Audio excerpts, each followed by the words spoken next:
ഞാൻ ഇറങ്ങിയിട്ടോ.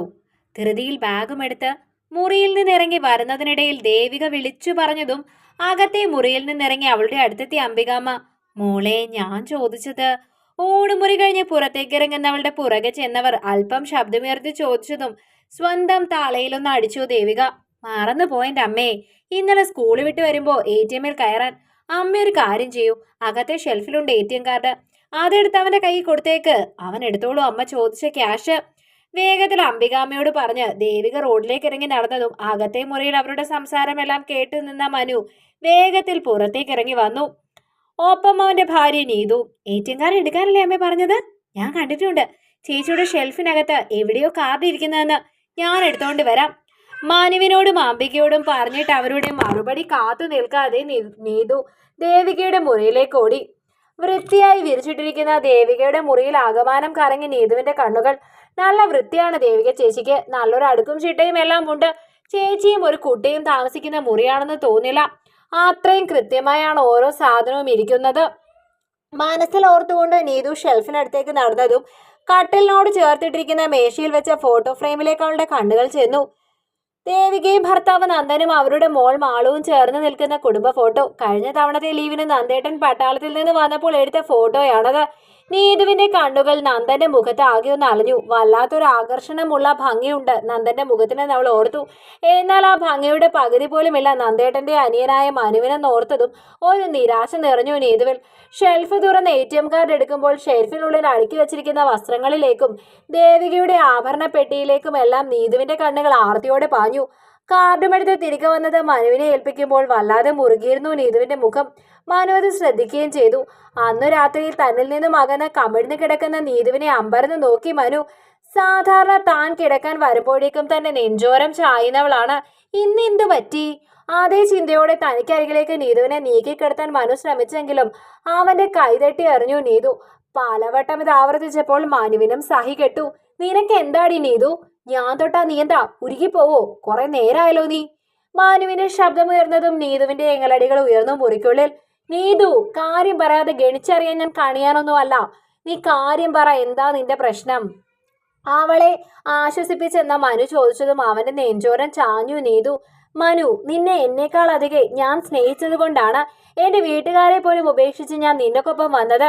നമ്മൾ ഒരുമിച്ച് സ്വപ്നം കണ്ട ജീവിതം നേടാനും ആസ്വദിക്കാനും വേണ്ടി. എന്നിട്ട് എന്താണ് ഉണ്ടായത്?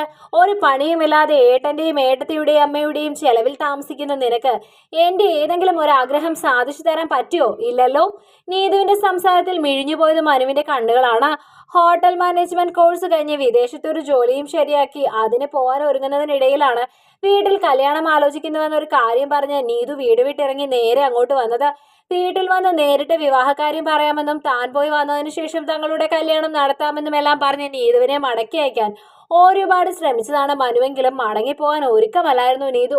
ഒടുവിൽ തന്നെ വിശ്വസിച്ചിറങ്ങി വന്നയാളെ കൂടെ കിട്ടിയതോടെ വിദേശത്ത് ശരിയാക്കിയ ജോലിക്ക് പോകാൻ പറ്റിയില്ല മനുവിന്.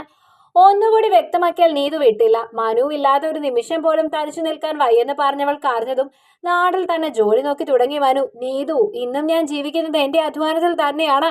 നിന്നെ സംരക്ഷിക്കുന്നതും ഞാൻ അധ്വാനിച്ചുണ്ടാക്കുന്ന പണം കൊണ്ട് തന്നെയാണ്. മറുപടി പറയുമ്പോൾ കടുത്തിരുന്നു മനുവിന്റെ ശബ്ദം. നിന്റെ അധ്വാനത്തിന്റെ മഹത്വമൊന്നും നീ പറയേണ്ട മനു. എന്റെ ഒരാവശ്യത്തിന് നിന്റെ കയ്യിൽ കാശില്ല. എല്ലാം നീ നടത്തി തരുന്ന നിന്റെ ഏട്ടനോടും ഏട്ടത്തിയോടും കടം വാങ്ങിയിട്ടല്ലേടാ. കണ്ടുപഠിക്ക് നീ നിന്റെ ഏട്ടനെ. എത്ര നന്നായിട്ടാ നിന്റെ ഏട്ടൻ അവരെ നോക്കുന്നത്. കൊതിയാണ് എനിക്ക് അതുപോലൊക്കെ ജീവിക്കാൻ. എന്നെ അങ്ങനെ നോക്കാൻ നിനക്ക് ഈ ജന്മം കഴിയില്ലടാ. മനുവിനെ പരിഹസിച്ചു നീതു. അവളുടെ സംസാരത്തിൽ മനു നിശബ്ദനായി. മനു മൗനം പാലിച്ചതും ഒന്ന് ഉഷാറായി നീതു. നിന്നെ കുറ്റപ്പെടുത്തി അല്ല മനു ഞാൻ. നമുക്ക് ജീവിക്കാം, ഞാൻ ആഗ്രഹിച്ച പോലെയൊക്കെ. നീ ഒന്ന് മനസ്സ് വെച്ചാൽ മാത്രം മതി. തന്ത്രത്തിൽ എന്ന പോലെ മനുവിനോട് ഒട്ടി നീതു പറഞ്ഞതും അവളുടെ വാക്കുകൾക്ക് കാതോർത്തു മനു. തന്റെ വാക്കുകൾ മനു കേൾക്കുന്നുവെന്ന് തോന്നിയതും നീതു ഉത്സാഹത്തിൽ താൻ മനസ്സിൽ പ്ലാൻ ചെയ്ത് വച്ചിരുന്നതൊക്കെ അവന് മുൻപിൽ വളരെ ഭംഗിയായി അവതരിപ്പിച്ചതും മനുവിന്റെ മുഖത്ത് അവൾക്ക് സന്തോഷമേകുന്ന ഒരു ചിരി വിരിഞ്ഞു. തന്നെ മനു അനുസരിക്കുന്ന സന്തോഷത്തിൽ അവനോട് ഒട്ടിച്ചേർന്നു നീതു. അന്നത്തെ ആ രാത്രി മനു എന്ന ഭർത്താവിനെയും അവനിലെ പുരുഷനെയും പൂർണ്ണ തൃപ്തിയിൽ ആറാടിച്ചാണ് നീതു തന്റെ സന്തോഷം ആഘോഷിച്ചത്. പതിവിലും വൈകി പിറ്റേന്നുണർന്ന നീതു മാറ്റി ഒരുങ്ങി തന്നെ പ്രതീക്ഷിച്ചെന്ന പോലെ നിൽക്കുന്ന മനുവിനെ കണ്ട് അമ്പരന്നു. വേഗം കുളിച്ചൊരുങ്ങി വന്നാൽ നിനക്ക് ഏറ്റവും ഇഷ്ടമുള്ളവരുടെ കൊണ്ടുപോവാം ഞാൻ. മാനുവിന്റെ വാക്കുകൾ കേട്ട് വേഗം കുളിച്ച് തയ്യാറായി അവനൊപ്പം ബൈക്കിൽ കയറുമ്പോൾ വല്ലാത്തൊരു സന്തോഷം തിരതള്ളി നീതുവിൽ. എന്നാൽ മനുവിന്റെ യാത്ര അവസാനിച്ച് തന്റെ സ്വന്തം വീട്ടിലാണെന്ന് കണ്ടതും മിഴിഞ്ഞുപോയി നീതുവിന്റെ കണ്ണുകൾ. വണ്ടിയുടെ ശബ്ദം കേട്ട് പുറത്തേക്ക് വന്ന നീതുവിന്റെ മാതാപിതാക്കൾ മുന്നിൽ അവരെ കണ്ടതും ആദ്യമൊന്ന് പകച്ചെങ്കിലും പെട്ടെന്ന് അവരുടെ മുഖം ദേഷ്യത്തിൽ വിറച്ചു. എന്തോ പറയാനായി നീതുവിന്റെ അമ്മ വാ തുറന്നതും മനു അവർക്ക് മുൻപിലേക്ക് നീങ്ങി നിന്നു. നാടകമാണ് ഉദ്ദേശിക്കുന്നതെങ്കിൽ വേണ്ട, എല്ലാം മനസ്സിലാക്കിയിട്ട് തന്നെയാണ് നിങ്ങൾക്ക് മുൻപിൽ ഞാൻ ഈ നിൽക്കുന്നത്. മനുവിന്റെ വാക്കുകൾ കേട്ട് പകച്ചത് നീതുവിനൊപ്പം അവളുടെ വീട്ടുകാർ കൂടിയാണ്. ഒരു കല്യാണം നടത്തി ഇവളെ എന്റെ ഒപ്പം പറഞ്ഞയക്കണമെങ്കിൽ ധാരാളം പൊന്നും പണവും വേണ്ടി വരുമെന്ന് കരുതി നിങ്ങൾ എല്ലാവരും ചേർന്ന് കളിച്ച കളി ഇറങ്ങിപ്പോരൽ നാടകം. ഇവൾ ഇറങ്ങി വന്ന് കുറച്ച് ദിവസം കഴിഞ്ഞപ്പോഴേ ഞാൻ അറിഞ്ഞതാണ്. ഞാൻ മാത്രമല്ല എൻ്റെ വീട്ടുകാരും. അന്നത് ഞാൻ ശ്രദ്ധിക്കാതെ വിട്ടത് ഞാൻ ഇവളെ മാത്രം സ്നേഹിക്കുകയും ആഗ്രഹിക്കുകയും ചെയ്തതുകൊണ്ടാണ്. എന്നാൽ നിങ്ങൾ കളി തുടർന്നു. ഇവളെ വെച്ച് ഞാൻ അറിഞ്ഞും അറിയാതെയും ഇവളിലൂടെയും എൻ്റെയും എൻ്റെ വീട്ടിലെയും പണം ധാരാളം സ്വന്തമാക്കി നിങ്ങൾ. അതും ഞാൻ കണ്ടില്ലെന്ന് നടിച്ചു. കാരണം മാതാപിതാക്കളെ സംരക്ഷിക്കേണ്ടത് മക്കളുടെ കടമയാണല്ലോ. ഇപ്പൊ ഏറ്റവും ഒടുവിൽ എൻ്റെ വീട്ടിൽ പ്രശ്നങ്ങൾ സൃഷ്ടിച്ച് എൻ്റെ വീട് രണ്ടായി ഭാഗിച്ച് അതിൽ എൻ്റെ വീതവും വാങ്ങി ഞാൻ ഇറങ്ങി പോരണോ അല്ലേ എൻ്റെ വീട്ടിൽ നിന്ന്? അങ്ങനെ ഞാൻ ഇറങ്ങുമ്പോൾ സ്നേഹസമ്പന്നരായി നിങ്ങൾ വന്ന് ഞങ്ങളെ ഇങ്ങോട്ട് കൂട്ടിക്കൊണ്ടുവരും. അതോടെ ഞാൻ നിങ്ങളുടെ അടിമ. കൊള്ളാം, നല്ല നാടകവും പ്ലാനിങ്ങും. പക്ഷെ അവതരിപ്പിച്ച സ്ഥലം മാറിപ്പോയി. മനുവിന്റെ വാക്കുകൾക്ക് മുൻപിൽ മറുപടി ഇല്ലാതെ വിയർത്തു നിന്നവർ. അവൻ പറഞ്ഞത് അത്രയും സത്യമാണ്.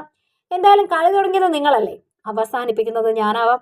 ഇവളെ ഈ നിൽക്കുന്ന നീതുവിനെ എൻ്റെ വീടിനും എനിക്കും യോജിച്ച വിധത്തിൽ പൊന്നും പണവും നൽകി അയക്കണം നിങ്ങൾ. പൊന്നും പണവും എൻ്റെ ആവശ്യങ്ങൾക്കല്ല, ഇവൾക്ക് ദൂർത്ത് കാണിക്കാൻ തോന്നുമ്പോൾ എടുത്ത് ചെലവാക്കാൻ വേണ്ടി മാത്രമാണ്. എല്ലാം റെഡിയായിട്ട് വിളിച്ചാൽ മതി, ഞാൻ വന്ന് കൂട്ടിക്കൊണ്ട് പൊക്കോളാം ഇവളെ. ശരി അപ്പോൾ.